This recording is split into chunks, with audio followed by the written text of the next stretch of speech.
Okay, in the previous video, we refactored the controller to use a greeting service, but this is a very non-flexible implementation. So what we are going to do is explore dependency injection, but without using the Spring framework.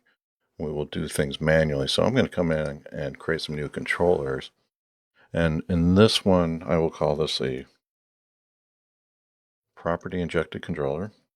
And in this, it's just going to have simply a greeting service. We'll call it say hello, just to be consistent with the my controller. And in this case, it's going to say greeting service. Say greeting. Actually, I want to return that. So for this to work, let's write a quick test for that.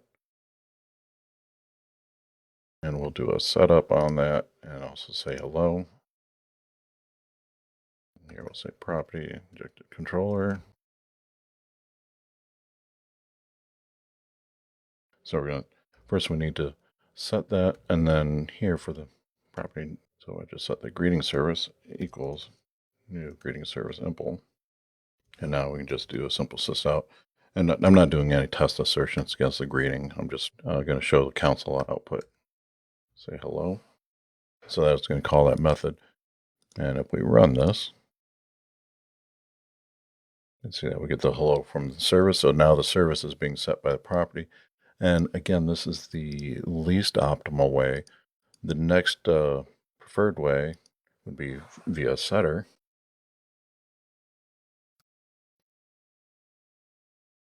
And here we can say private greeting service. And here I can say create a setter for that. And in this case, we want to go ahead and take the greeting service that is being set and say greeting. The problem here is if this class was instantiated, but you don't set the greeting service, you get a null pointer error there. So let's set that up to return. And now let's go ahead and write a test for that.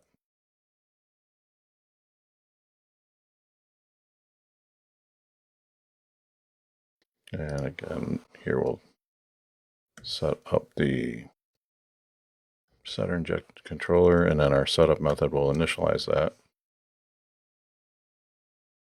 And again, the problem here is if we don't actually set that, it would get a null pointer error, so I can actually demonstrate that. So this will run okay, but if I forget to run that setter, so let's say I forgot to do that. Now if I run this, I'm going to get a null pointer error. So we can see that pops up pretty quick. So definitely a poor side effect of using both property injected and setter injected both suffer from that same thing. Now, if we use a constructor,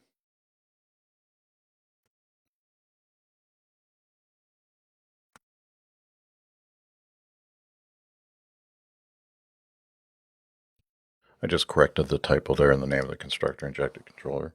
So here, because we're using constructor, I can say private final. And notice that in all cases, I'm using the interface and not the impulse. So I'm using the interface and not the hard type.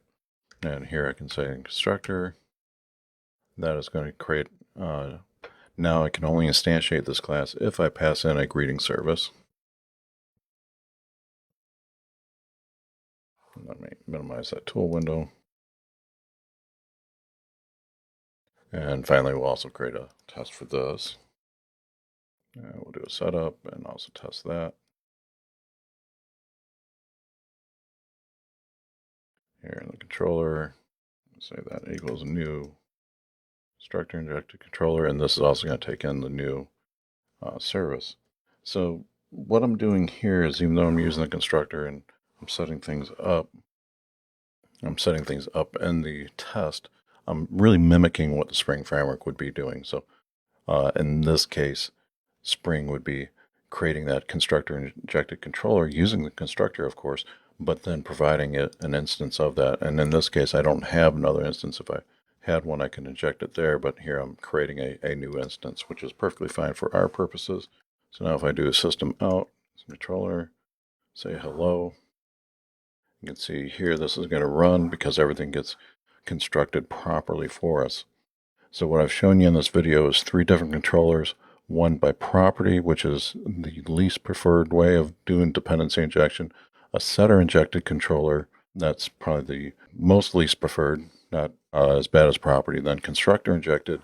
The constructor injected controller, this is really the way you want to be doing dependency injection, with a final property and then initializing it in the constructor itself. And here we could even do an assertion to throw a runtime error if they passed in a null property for a greeting service. Probably not be a bad idea. And if memory serves me correct, Spring would fail this. So here we are doing it manually and not checking for a null. And I'm fairly certain that Spring will fail if it cannot find the component, or if you're trying to pass in a null component.